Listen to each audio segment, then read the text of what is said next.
tell the little story about the squirrel, and the squirrel's throwing nuts on top of my head. I told the squirrel to stop doing it, and then I put my hand over my head just like this, and all of a sudden, the nut didn't hit my head, it hit the top of my hand. Make sense?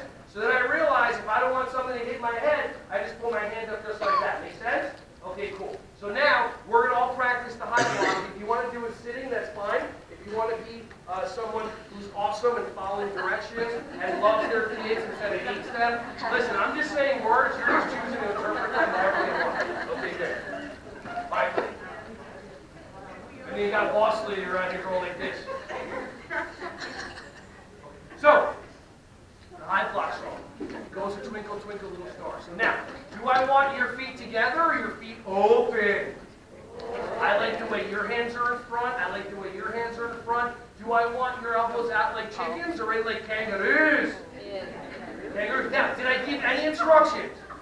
You get that? Are you seeing how easy it is? Okay, cool. So the high block song, you're just going to go like this, nice and easy. We'll do it 3 times. Ready, set, go.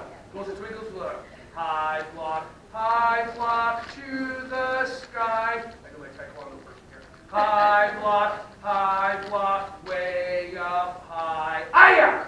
Now when I do it with the kids, I keep my hands open because I want them to be able to. I know what you're doing because when I started my first martial arts was taekwondo, so I teach you big stances and they teach you all this stuff like that. And then it's like by the time you bring your feet together, someone already punched you in your nose and you don't know how to block.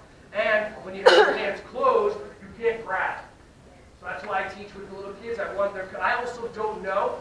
I don't know that after they're done with me, if they're going to go to mixed martial arts, if they're going to go to taekwondo, if they're going to go to Hoo Fung Fu, it doesn't make a difference. As long as they're studying something. So let's do it again. Ready, set, go. High block to the sky. High block, way up high. Aya! Now the aya is like the chorus. So even at the end, if the kids don't know it or you don't know the song, just throw an eye in there. Let's do it one more time. Ready, stand. Ready, set, go. High block,